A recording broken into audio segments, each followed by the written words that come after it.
घोड़ा चढ़ी आसीबे दुई भाई सत हेबो मालिका जाई फूला मालिका। हरि ओ बोलिए महापुरुष अच्युतानंद जी की। अनंत कोटि ब्रह्मांड नायक महाप्रभु श्री जगतर नाथ जगन्नाथ श्री चरणारविंद तले अनंत कोटि दंडवत करी आपण मानक सिद्धार्थ भक्तिर जाई फूल मालिका को स्वागत करुछु। भक्त बंधु आमे आलोचना करुथिले जाई फूल मालिकार से सुंदर पद को नहीं जहाँ सत्य होइछि कलिजुगर आगत भविष्यत संपर्क में कहबाकू जाई महापुरुष कहिथिले कलिजुगरे मनीष पर उपकार तो करिबो नाही जाठू उपकार पाइबो ताकू कटु वचन कहिबो निंदा करिबो आउ कलिजुगरे सेई लोक माने घोर नरकरे पड़िबे। आउ एठी शिष्य रामदास गुरुदेव पाद पद्म पढ़ी कहते गुरुदेव आउ कौन लक्षण देखा ये तो पुरुष कथा गला नारी मानकर अवस्था कौन हम कलिजुगर नारी मानकर चरित्र कौन हम नारी मानकर स्वभाव कौन हम आम अनेक थर आगुरी आलोचना कले जाई फूल मालिकार एक पद को नहीं आज आलोचना कलिजुगर महापुरुष अच्युत कहते बाबूरे कलिजुगर आउ नारी मानकर पतिव्रता धर्म रहिबनी एक आम्भे कौन भक्त बंधु जाई फूल मालिका महापुरुष अच्युत कहते कलिजुगरे पतिव्रतार धर्म बुड़ीज संसार आ पतिव्रता किए मन रखी था भक्त बंधु जाई फूल मालिकार आज से पतिव्रता धर्म कथा महापुरुष अच्युत कहउछन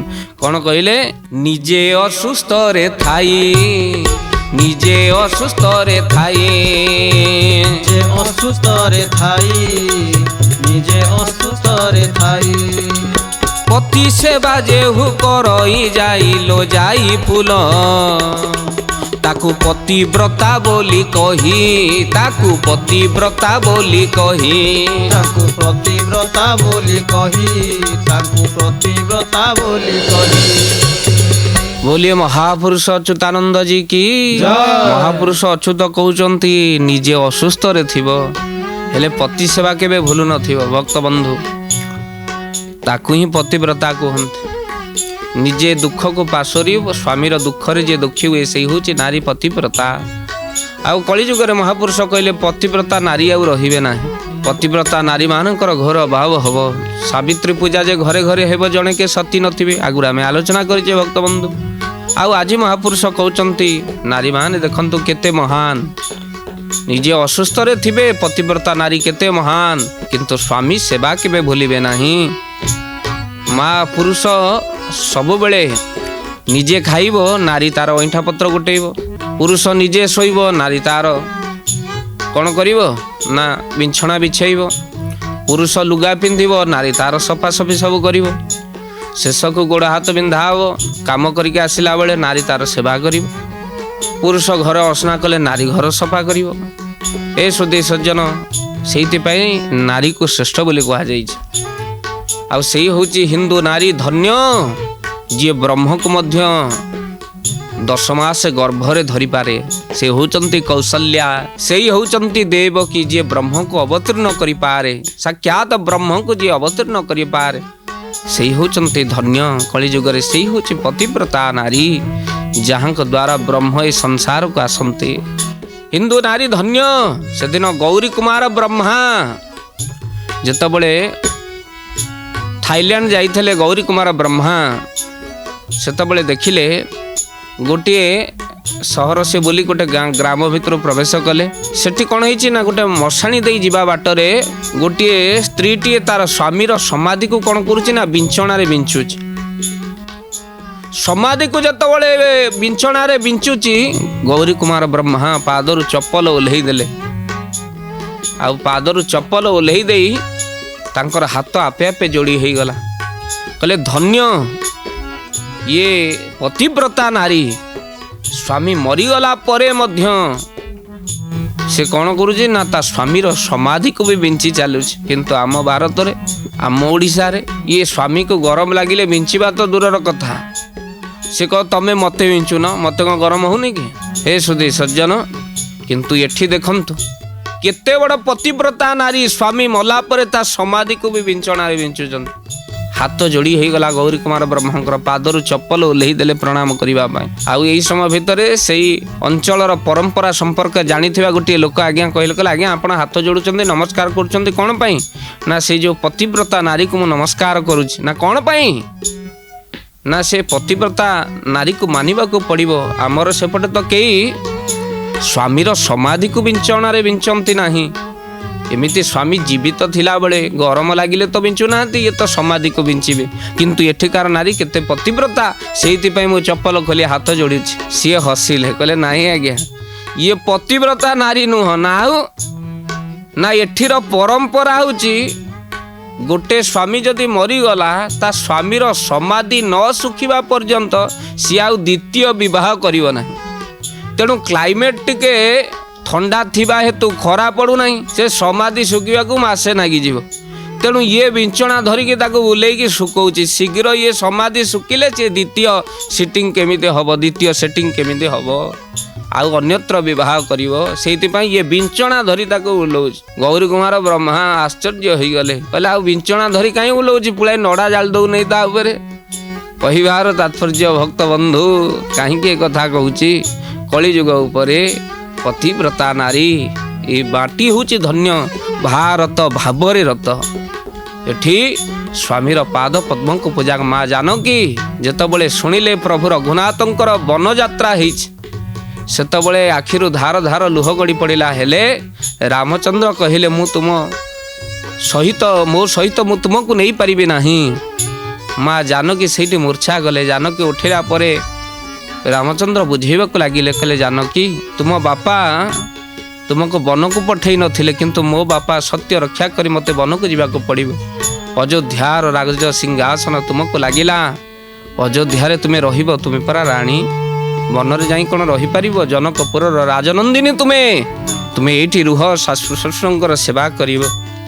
ଜାନକୀଙ୍କ ଆଖିରୁ ଲୁହ ଗଡ଼ି ପଡ଼ିଲା। ସ୍ୱାମୀ ଆପଣ ବନକୁ ଯିବେ, କେବେ କ'ଣ ଶରୀରକୁ ଛାଡ଼ି ଅଲଗା ହେଇପାରିଲାଣି? ଛାୟା କେବେ? ମୁଁ ହେଉଛି ଆପଣଙ୍କର ଦାସୀ ଛାୟା। ଯଦି ଆପଣ ହେଉଛନ୍ତି ମୋର ପ୍ରାଣ, ଯଦି ପ୍ରାଣ ବନକୁ ପଳାଉଛି, ଇଏ ଶରୀରରେ ପ୍ରାଣ ଥିଲା ସିନା ଇଏ ଚଳପ୍ରଚଳ ହେବ, କାହାର ସେବା କରିବ? ଇଏ ପ୍ରାଣ ନଥିବା ଶରୀର କାହାକୁ ସେବା କରିବ ସ୍ୱାମୀ? ତେଣୁ ଆପଣ ଯଦି ଛାଡ଼ିକି ବନକୁ ପଳେଇବେ, ଯଦି ଆଜ୍ଞା ନ ଦେବେ, ଏ ପ୍ରାଣ ଏଇଠି ମୁଁ ବିସର୍ଜନ କରିଦେବି, ଆପେ ଆପେ ପ୍ରାଣ ପଳେଇବ। ପ୍ରଭୁ ରଘୁନାଥ କହିଲେ ତୁମେ ତାହେଲେ କ'ଣ ଚାହୁଁଛ? ନା ଆପଣଙ୍କ ସହିତ ବନକୁ ଯିବି, ଯେଉଁଠି ମୋ ସ୍ୱାମୀ ଅଛନ୍ତି ସେ ବନ ବି ମୋ ପାଇଁ କୋଟି ଅଯୋଧ୍ୟା। ସେଇ ବନର ଫଳ ହିଁ ମୋ ପାଇଁ ସୁସ୍ୱାଦୁ ଖାଦ୍ୟ, ଆଉ ସେଇ ବନର ଜଳ ହିଁ ମୋ ପାଇଁ ଅମୃତ ସମାନ। ଆପଣ ବସିଥିବେ, ମୁଁ ଆପଣଙ୍କର ବିଞ୍ଚଣା କରି ଦେଉଥିବି, ଆପଣଙ୍କୁ ଟିକେ ଖୁଆଇ ଦେଉଥିବି, ଆପଣଙ୍କ ମୁଖକୁ ଅନେଇ ମୋ ଦୁଃଖ ଭୁଲିଯିବି। ମୋତେ ବିଲକୁଲ କଷ୍ଟ ହେବ ନାହିଁ ସ୍ୱାମୀ, ମୁଁ ଆପଣଙ୍କ ସହିତ ବନକୁ ଯିବି। କାହିଁକି ନା ସ୍ୱାମୀ ଯଦି ରାଜା ହୁଏ ସ୍ତ୍ରୀ ରାଣୀ, ଆଉ ସ୍ୱାମୀ ଯଦି ଭିକାରୀ ହୁଏ ସ୍ତ୍ରୀ ଭିକାରୁଣୀ, ଆଉ ସ୍ୱାମୀ ଯଦି ବନବାସକୁ ଯାଏ ଆଉ ବନଚାରୀ ହୁଏ ସ୍ତ୍ରୀ ବନଚାରିଣୀ ହେଇଯିବ। ଆଉ ଏଠି ଆପଣ ମୋତେ ରାଣୀ କରି ଆପଣ ଅଯୋଧ୍ୟାରୁ ବାହାରି ଯିବେ, କେଉଁ ସ୍ତ୍ରୀ ସମ୍ଭାଳି ହେବ? ତେଣୁ ଏ ସ୍ୱାମୀ ମୋତେ ଆପଣଙ୍କ ସହିତ ନେଇଯାଆନ୍ତୁ, ନହେଲେ ପ୍ରାଣ ମୁଁ ରଖିବିନି। ଏଇଥରକ ଦେଖିଲେ ସବୁ ବୃଥା ହେଇଗଲା କହିବା ରାମଙ୍କର। ଜାଣିପାରିଲେ ଜାନକୀଙ୍କର ମନ, କହିଲେ ଏ ଜାନକୀ ଏଥର ଚାଲ ମୋ ସହିତ ଚାଲ। ଧନ୍ୟ ଏ ପତିବ୍ରତା ଧର୍ମ, ସ୍ୱାମୀ ଛାଡ଼ି ଯିଏ ଅନ୍ୟ କିଛି ଚିନ୍ତା କରେ ନା, ସ୍ୱାମୀ ଯେଉଁଠି ମୁଁ ସେଇଠି। ଭକ୍ତବନ୍ଧୁ 600 ବର୍ଷ ପୂର୍ବେ ମହାପୁରୁଷ କହୁଛନ୍ତି ସେଇ ହେଉଛି ପତିବ୍ରତା, ଯିଏ ନିଜେ ଅସୁସ୍ଥରେ ଥାଇ ପତି ସେବା ଯେଉଁ କରଇ ଯାଇଲୋ ଯାଇ ଫୁଲ, ତାକୁ ପତିବ୍ରତା ବୋଲି କହି, ଅର୍ଥାତ୍ ସେଇ ହେଉଛି ପତିବ୍ରତା ନାରୀ। ଭକ୍ତବନ୍ଧୁ ଅନେକ ନିଜେ ସ୍ତ୍ରୀମାନେ ଅଛନ୍ତି, ନିଜେ ଯେଉଁମାନେ ସ୍ୱାମୀକୁ ଦାସ କରି ରଖିଛନ୍ତି। ମନେ ରଖିଥାନ୍ତୁ, ମୁଁ କହୁଥିଲି ଆପଣମାନଙ୍କୁ, ସ୍ୱାମୀ ଯଦି ରାଜା ହୁଏ ସ୍ତ୍ରୀ ରାଣୀ ହୁଏ, ସ୍ୱାମୀ ଯଦି ଭିକାରୀ ହୁଏ ସ୍ତ୍ରୀ ଭିକାରୁଣୀ। ଆଉ ଯେଉଁ ସ୍ତ୍ରୀମାନେ ସ୍ୱାମୀକୁ ଦାସ କରି ରଖିଛନ୍ତି ସେମାନେ ଦାସୀ ହେବେ ନା, ଚାକର କରି ଯେଉଁମାନେ ରଖିଛନ୍ତି ସେମାନେ ଚାକରାଣୀ ହେବେ ନା। ଆଉ ଯେଉଁମାନେ ସ୍ୱାମୀକୁ ରାଜା କରି ରଖିଛନ୍ତି ସେ ରାଜାର ରାଣୀ ହୁଅନ୍ତି, ଚାକରାଣୀ ନୁହଁ। ଆପଣ ରାଣୀ ହେବେ କି ଚାକରାଣୀ ହେବେ ସେ କଥା ଆପଣଙ୍କ ଉପରେ ନିର୍ଭର କରେ। ଭକ୍ତବନ୍ଧୁ ପତିବ୍ରତା ନାରୀର କଥା ଆଲୋଚନା କଲେ ମନେ ପଡ଼ିଯାଏ, କୈବର୍ତ୍ତ ଡଙ୍ଗାରେ ଯେତେବେଳେ ଭଗବାନ ଯାଉଛନ୍ତି, କାଳେ ମୋ ସ୍ୱାମୀଙ୍କର ମାନ ନଷ୍ଟ ହେଇଯିବ। ଡଙ୍ଗା ପାରି ହେଲା ପରେ ମୋ ସ୍ୱାମୀଙ୍କ ପାଖରେ କିଛି ନାହିଁ। ଏଇ ସମୟରେ ମା ଜାନକୀ ନିଜର ମୁଦ୍ରିକାକୁ ଓହ୍ଲେଇ ଲୁଚେଇକି ରାମଙ୍କ ହସ୍ତରେ ଦେଇ ଦଉଛନ୍ତି କୈବର୍ତ୍ତକୁ ତାର ପାଉଣା ଦେବା ପାଇଁ। ଭକ୍ତବନ୍ଧୁ, ଏମିତି ବି ପତିବ୍ରତା ନାରୀ ସଂସାର ଭିତରେ ଅଛନ୍ତି ଯେଉଁମାନେ ଯାଇ ଫୁଲ ମାଳିକାକୁ ଦେଖୁଛନ୍ତି। ସ୍ୱାମୀର ଅସୁବିଧା ପଡ଼ିଲେ ନିଜେ ରଖିଥିବା ସୁନା ଗହଣା ସବୁ କିଛି ସ୍ୱାମୀ ପାଇଁ ଦେଇ ଦିଅନ୍ତି। ମୁଁ ସିଏ ଭଲରେ ରୁହନ୍ତୁ, ତାଙ୍କ ଆଖିରୁ ଲୁହ ନ ଗଡ଼ୁ, ଏମିତିକି ଋଣ କରି ସ୍ୱାମୀକୁ ଧନ ଯୋଗାନ୍ତି, ନିଜେ ବନ୍ଧା ପଡ଼ନ୍ତି, ତାଙ୍କ ମନ ନ ଦୁଃଖ ହଉ। ସେଇ ହେଉଛି ପତିବ୍ରତା ନାରୀ, ଯିଏ ସ୍ୱାମୀର ଦୁଃଖକୁ କେବେ ସହିପାରେ ନା, ସବୁକିଛି ତ୍ୟାଗ କରିଦିଏ। ଭକ୍ତବନ୍ଧୁ, ସେହି ନାରୀଙ୍କୁ କୋଟି କୋଟି ପ୍ରଣାମ। ମନ ପଡ଼ିଯାଏ ଭକ୍ତବନ୍ଧୁ, ପତିବ୍ରତା ନାରୀ ଏ ସଂସାରରେ ସୂର୍ଯ୍ୟ ଚନ୍ଦ୍ରକୁ ମଧ୍ୟ ଆତଜାତ କରେଇ ଦିଏ। ପତିବ୍ରତା ଧର୍ମ ଗୋଟିଏ ଛୋଟିଆ ଧର୍ମ ନୁହଁ। କେବେ ସ୍ୱାମୀ ମନରେ ପତିବ୍ରତା ନାରୀଟିଏ କଷ୍ଟ ଦିଏ ନା, ସବୁବେଳେ ସ୍ୱାମୀକୁ ଆଦର କରେ। ଆଉ ଆଜି ଯେତେବେଳେ ଆଙ୍ଗୁଠିରୁ ମୁଦିଟୁ ବାହାର କରି ରାମକୁ ଦେଲେ, କୈବର୍ତ୍ତ ଦେଖିଦେଲା, କହିଲା ମାଲୋ, ଜଣେ ବାପା ଯିଏ ଜନକ, କୈବର୍ତ୍ତ ମହାରାଜ କହୁଛନ୍ତି, ଜଣେ ବାପା ଜନକ ଯିଏ ଗୋଟିଏ ଝିଅକୁ ବିଦା କଲା ବେଳେ ଅନେକ ଅଳଙ୍କାର ଦେଇଥିଲା, କିନ୍ତୁ ମୁଁ ଏମିତି ହତଭାଗା ବାପାଟିଏ, ମୋ ଝିଅ ଆଜି ମୋ ଡଙ୍ଗାରୁ ବିଦା ହେଇଯାଉଛି, ହେଲେ ତା ହାତରୁ ମୁଁ ମୁଦ୍ରିକାଟା କାଢ଼ି ପାଉଣା ନେବି। ମା, ମୁଁ ଦେଖିଛି ତୋ ହାତରୁ ମୁଦ୍ରିକାଟି କାଢ଼ି ପ୍ରଭୁଙ୍କୁ ଦେଇଛୁ, ଆଉ ପ୍ରଭୁ ମୋତେ ପାଉଣା ଯାଚୁଛନ୍ତି, ମୁଦ୍ରିକା ଯାଚୁଛନ୍ତି, କିନ୍ତୁ ମା, ମୁଁ କ'ଣ ଗୋଟିଏ ବାପା ହେଇପାରିବି ନାହିଁ? ମୋ ଝିଅକୁ କ'ଣ ମୁଁ କିଛି ଦେଇପାରିବି ନାହିଁ? ମୋର ଦରକାର ନାହିଁ ପାଉଣା, ମୁଁ ସିନା ଦେଇପାରୁନାହିଁ, ମୁଁ ତ ହାତ ଖାଲି କରି ନେଇପାରିବିନି ରେ ମା, ତୋ ହାତ ଖାଲି କରି ନେଇପାରିବିନି। ମୁଁ ନିଜକୁ ଗୋଟିଏ ବାପ ବୋଲି ଏଇଥିପାଇଁ କହୁଛି, କାହିଁ ଜନକ, କାହିଁ ଏ ଦୁଃଖୀ କୈବର୍ତ୍ତ, କିନ୍ତୁ ଲାଗେ ମୋତେ ମୁଁ ତୁମ ପିତା ଭଳି, ମୁଁ ରାମଙ୍କ ଶ୍ୱଶୁର ଭଳି। ଏଇଥିପାଇଁ ରାମଙ୍କୁ ବାଟ ବରଣୀ କଲାବେଳେ ଜନକ ରାଜା ପୁରା ପାଦ ଧୋଇ ଦେଇଥିଲେ, ଆଉ ମୁଁ କୈବର୍ତ୍ତ ଡଙ୍ଗାରେ ବସେଇବା ବେଳେ ମୁଁ ମଧ୍ୟ ପ୍ରଭୁଙ୍କର ପାଦକୁ ଧୋଇ ଦେଇଛି। ମୁଁ ମଧ୍ୟ ଗୋଟିଏ ଶ୍ୱଶୁର, ମୁଁ ହିଁ ନିଜର ଭାଗ୍ୟକୁ ପ୍ରଶଂସା କରୁଛି। ମା ଜାନକୀଙ୍କ ଆଖିରୁ ଲୁହ ଗଡ଼ି ପଡ଼ିଲା, ବାପା ବୋଲି ସମ୍ବୋଧନ କରିଛନ୍ତି। ଆଉ ହେ ସୁଧୀ ସଜ୍ଜନ, କାହିଁକି ଏ କଥା ପଡ଼ିଛି? ପତିବ୍ରତା ନାରୀ ଯିଏ ସ୍ୱାମୀର ମନ କଥାକୁ ଜାଣିପାରେ, ମୋ ସ୍ୱାମୀକୁ କ'ଣ ଆବଶ୍ୟକ ଜାଣିପାରେ, ଆଉ ନିଜେ କଷ୍ଟ ସହି ସ୍ୱାମୀକୁ ଯିଏ ସୁଖ ପ୍ରଦାନ କରେ, ସେ ହେଉଛନ୍ତି ପତିବ୍ରତା ନାରୀ।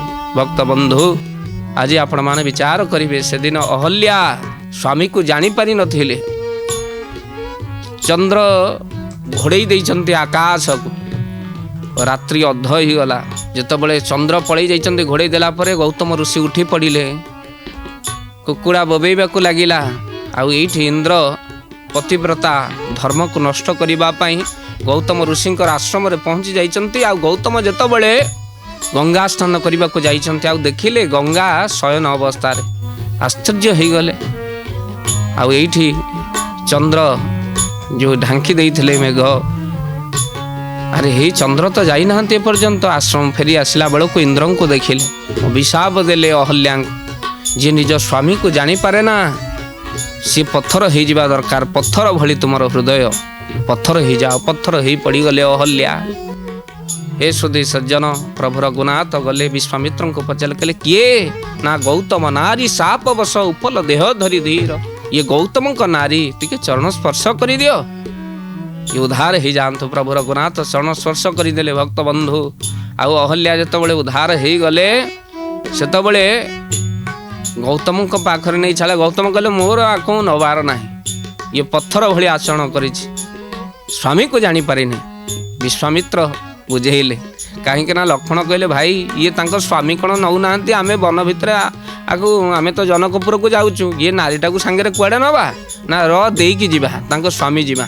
ନା ସେ ମନା କରୁଛନ୍ତି, ନା ଗୁରୁଦେବ ସେ କଥା ବୁଝିବେ। ଗୁରୁଦେବ କହିଲେ, ମୁଁ ପାଦ ମାରିଲି, ସିଏ ପ୍ରକଟ ହେଲେ ନାରୀ, ଗୁରୁଦେବ ସେ କଥାକୁ ବୁଝିବେ। ବିଶ୍ୱାମିତ୍ର କହିଲେ ଗୌତମ, ଭଗବାନ ଦେବଦେବ ମହାଦେବଙ୍କର ଦୁଇଟି ସ୍ତ୍ରୀ, ଗୋଟିଏ ଗଙ୍ଗା, ଗୋଟିଏ ପାର୍ବତୀ। ଗଙ୍ଗା କୋଉଠି ରହିଲେ? ନା ମସ୍ତକରେ। ପାର୍ବତୀ କୋଉଠି ରହିଲେ? ନା ଚରଣରେ। ଗଙ୍ଗା କାହିଁକି ମସ୍ତକରେ ରହିଲେ?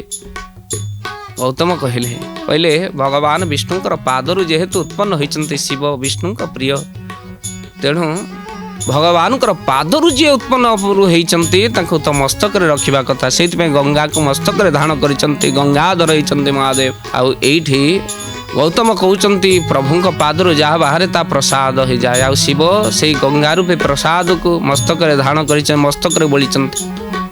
ଏ ସୁଧେ ସଜ୍ଜନ, ସେଇଥିପାଇଁ ଯାହା ପ୍ରସାଦ ପାଇବେ ଆପଣ ମସ୍ତକରେ ବୋଳନ୍ତି। ଶିବ ମସ୍ତକରେ ବୋଳିଛନ୍ତି, ଗଙ୍ଗାକୁ ଧାରଣ କରିଛନ୍ତି, ଯେହେତୁ ଶିବ ବିଷ୍ଣୁଙ୍କର ପାଦ ରଜରୁ ବାହାରିଛି। ଏ ସୁଧୀ ସଜ୍ଜନ, ଆଉ ଆଜି ବିଶ୍ୱାମିତ୍ର କହିଲେ ଗୌତମ ଏଇ କଥା ତୁମେ କହୁଛ ତ, ଯେହେତୁ ସେ ବିଷ୍ଣୁଙ୍କର ପାଦ ସ୍ପର୍ଶ କରିଥିବା ହେତୁ ଗଙ୍ଗା ଶିବଙ୍କ ମସ୍ତକରେ ରହୁଛି ନା? ହଁ ନା, ତୁମେ ଅହଲ୍ୟାକୁ ନିଅ, ଏଥରକ ମସ୍ତକ ଉପରେ ରଖ ନା। କାହିଁକି ନା ଆ ଦେହରେ ବି ପ୍ରଭୁଙ୍କର ପାଦ ସ୍ପର୍ଶ ହେଇଛି। ଆଉ ପ୍ରଭୁଙ୍କ ପାଦରୁ ପଥର ହୋଇ ପଡ଼ିଥିବା ଅହଲ୍ୟା ଉଦ୍ଧାର ହେଇଛନ୍ତି। ଗୌତମ ଆନନ୍ଦିତ ହେଇଗଲେ, ଆଉ କୋଳ କରିଛନ୍ତି ଆପଣମାନଙ୍କର ଅହଲ୍ୟାଙ୍କୁ। ଏ ସୁଧୀ ସଜ୍ଜନ, ପତିବ୍ରତା ନାରୀ ପାଦ ତଳେ ପଡ଼ିଯାଇଛନ୍ତି। ଯିଏ ସ୍ୱାମୀର ମନକୁ କଷ୍ଟ ଦିଏ ନାହିଁ ସେଇ ପତିବ୍ରତା। ମୋ ସ୍ୱାମୀ ମନରେ କଷ୍ଟ ଦେଇଛି, ମୋତେ କ୍ଷମା କରିଦିଅନ୍ତୁ ସ୍ୱାମୀ। ଭକ୍ତବନ୍ଧୁ, ସେଦିନର ସତୀ ଦକ୍ଷଙ୍କର ସଭାକୁ ଯାଇଛନ୍ତି, ଦେଖିଲେ ଶିବଙ୍କର ପୂଜା ନାହିଁ, ବାରମ୍ବାର ବାପାଙ୍କୁ ନିନ୍ଦା କରିଛନ୍ତି। ଆଉ ଏଇଠି ଶୁକ୍ର ବସିଥିଲେ, ଆଉ କହିବା ପାଇଁ ଲାଗିଲେ, ଆରେ ପିତାକୁ ନିନ୍ଦା କରୁଛୁ, ସୁନା ଅଳଙ୍କାର ବାପାଙ୍କ ଉପରେ ପକେଇ ଦଉଛୁ, ନେଇଯାଉ ବାପା, ମୋର କିଛି ଦରକାର ନାହିଁ। ଆରେ ବାପାର ପରା ଏ ଶରୀର ଫେରେଇ ପାରିବୁ? ସତୀ କହିଲେ ଏଇ ଗୋଟିଏ କଥା, ଇଏ ବାପାଙ୍କ ଶରୀର ବାପାକୁ ଦେଇଦଉ। ଯଦି ମୁଁ ପତିବ୍ରତା ନାରୀ ହେଇଥାଏ, ସ୍ୱାମୀ ଶିବଙ୍କ ଛଡ଼ା ମୁଁ ଯଦି ଦ୍ୱିତୀୟ ପୁରୁଷ କାହାକୁ ଚିନ୍ତା କରିନଥାଏ, ଏ ଶରୀର ଯୋଗାଗ୍ନିରେ ଭସ୍ମ ହେଇଯାଉ। ଅନଳ ଲାଗିଗଲା, ସତୀ ଭସ୍ମ ହେଇଗଲେ। ଆଉ ସତୀ ମରତ ହରି ସନବରୁ ମାଗା, ଜନମ ଜନମ ଶିବ ପଦ ଅନୁରାଗା। ଜନ୍ମ ଜନ୍ମ ପର୍ଯ୍ୟନ୍ତ ମୋ ସ୍ୱାମୀ ଚରଣାରବିନ୍ଦ ତଳେ ମୋ ଭକ୍ତି ଥାଉ, ଆଉ ମୁଁ ଯୁଗ ଯୁଗ ଧରି ଶିବଙ୍କର ସ୍ତ୍ରୀ ହୋଇ ଜନ୍ମ ହୁଏ, ଏକଥା ସତୀ ମାଗିଥିଲେ। ଆଉ ପତିବ୍ରତା ନାରୀର କଥାକୁ ଭଗବାନ ଅଙ୍ଗୀକାର କରିଛନ୍ତି। ପରବର୍ତ୍ତୀ ସମୟରେ ସତୀ ପାର୍ବତୀ ହୋଇକି ଜନ୍ମ ହୋଇଛନ୍ତି, ସେ କଥା ଭକ୍ତବନ୍ଧୁ ଆମେ ଜାଣିଛନ୍ତି। କିନ୍ତୁ କଳିଯୁଗରେ ମହାପୁରୁଷ କହିଲେ, କଳିଯୁଗରେ ପତିବ୍ରତା ସେହି ଯିଏ ନିଜେ କଷ୍ଟ ସହି ସ୍ୱାମୀକୁ ସୁଖ ଦିଏ, ଆନନ୍ଦ ଦିଏ, ସ୍ୱାମୀର ସେବା କରେ। ଆଉ କଳିଯୁଗରେ ସେବା ତ ଦୂରର କଥା, ଆପଣ ଯଦି କହିବେ ମୋ ଗୋଡ଼ ବିନ୍ଧା ହେଉଛି, ଟିକେ ଆସିଲୁ ସେବା କରିଦେବୁ, ସେ ମୋ ତ ଦିନ ଯାକ ଖଟି ଖଟି ମୋ ଗୋଡ଼ ବିନ୍ଧା ହେଉଛି, ତମେ ମୋତେ ମୋଡ଼ୁନ। ଭକ୍ତବନ୍ଧୁ, ଆମେ ଏ କଥା କହୁନୁ, ମହାପୁରୁଷ କହିଲେ ବଡ଼ ସୁନ୍ଦର ଭାବରେ, କଳିଯୁଗରେ ପତିବ୍ରତା ଧର୍ମ ଭବିଷ୍ୟ ମାଳିକା। ଆଉ କ'ଣ କହୁଛନ୍ତି କଳିଯୁଗରେ? କହିଲେ ପତିବ୍ରତା ଧର୍ମ ଛାଡ଼ିବେ ନାରୀ ଯେ ବ୍ୟଭଚାରୀ, ପର ପୁରୁଷରେ ମାତିବେ ନିଜ ଧର୍ମ ପାଶୋରି। ଗୋବିନ୍ଦ ଗୋବିନ୍ଦ ଗୋବିନ୍ଦ ଭଜ ରାଧେ ଗୋବିନ୍ଦ, ଗୋବିନ୍ଦ ଗୋବିନ୍ଦ ଗୋବିନ୍ଦ ଭଜ ରାଧେ ଗୋବିନ୍ଦ। बोलिए महापुरुष अच्युतानंद जी की। महापुरुष अच्युत कहते पतिव्रता धर्म बुड़ीब नारी जे व्यभचारी, पतिव्रता धर्म बुड़ीजीव आ नारी व्यभचारी होइजिवे। आ परपुरुष रे मातिबे निज धर्म पाशोरी, परपुरुष रे मातिबे निज धर्म को पाशोरी देवे। भक्त बंधु नारी माने निजर धर्म को पाशोरी से माने परपुरुष रे मातिबे।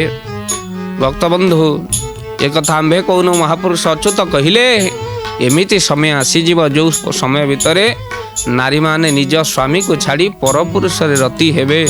कली जुगरे ये घटना घटिबो ही घटिबो। स्वभाव आपण माने देखुचंती ए कली जुगर कराल गति, दुई दुईटा छोट छोट छुआ आउ बापाटे आखि लुह गड़े कांदुच। ए अल्प दिन तलर घटना, ताकू मीडिया भाई माने प्रश्न पचारुचंती, कौन घटना आपण कांदुचंती, कहीं कुआडे जाउचंती?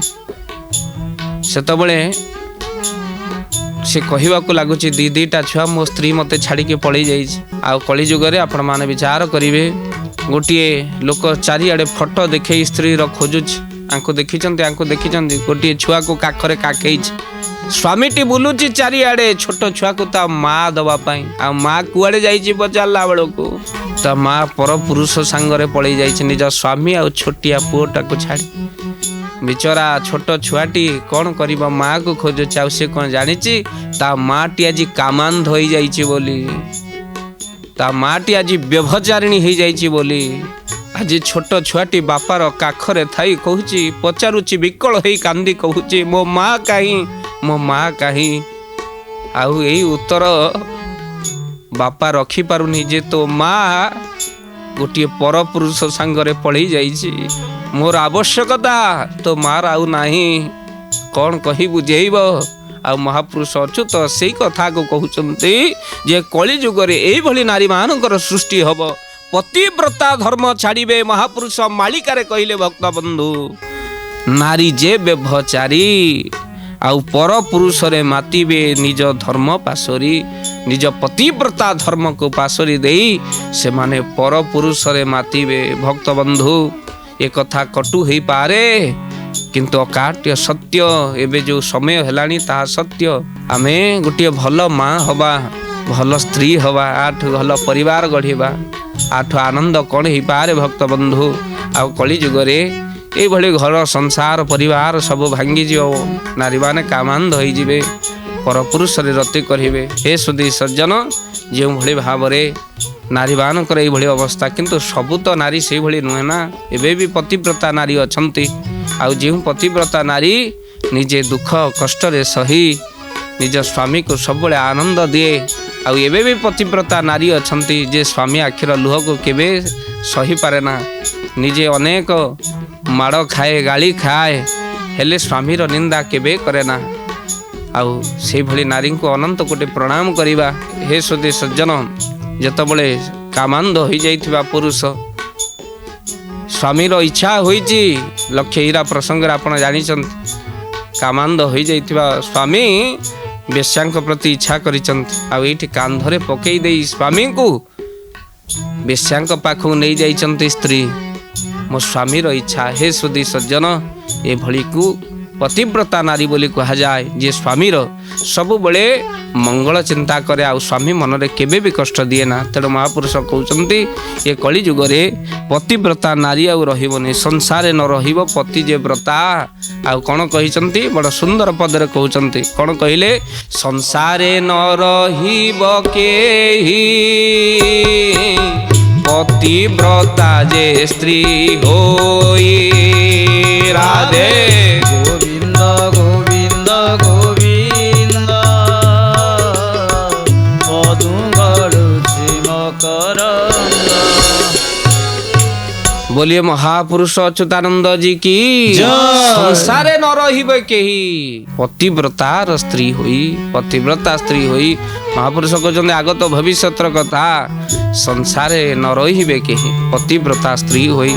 हे सुधी सज्जन, कहीं आउ कहले पर पुरुषे नित्य मन, पर पुरुषरे नित्य मन रहिब। हे सुधी सज्जन, आउ पर पुरुषे नित्य मन, पर गृहे करिवे गमन, रात्र अधरे पर गृह को पलैबे नारी मान। एक आमे कहूँ भक्त बंधु, महापुरुष कहते आपण मान जानिथिबे, पुरुष आउ नारी ये गोटे विश्वास जड़ित दाम्पत्य जीवन। आउ आज दाम्पत्य जीवन कलहरे परिपूर्ण हो जाउछि। स्वामी स्त्री को संदेह कला को, स्त्री स्वामी को संदेह कला। आउ एबे परकिया प्रीतिटा भारी पशि जाइछि जोर रे। आउ जहाँ अच्युत महापुरुष लिखिथिले ताहा गोटे पर गोटे सत्य हो चली। भक्त बंधु, ये विश्वास हरांतु नहीं। स्वामी स्त्री दाम्पत्य जीवन सुख आनंद ठारू सुख नहीं, जोठे प्रभुंकर कृपावृष्टि हो जाए। आपणकर संसार, आपणकर परिवार गोटे अमृत परिवार हो, सुखर परिवार वैकुंठ पालटू।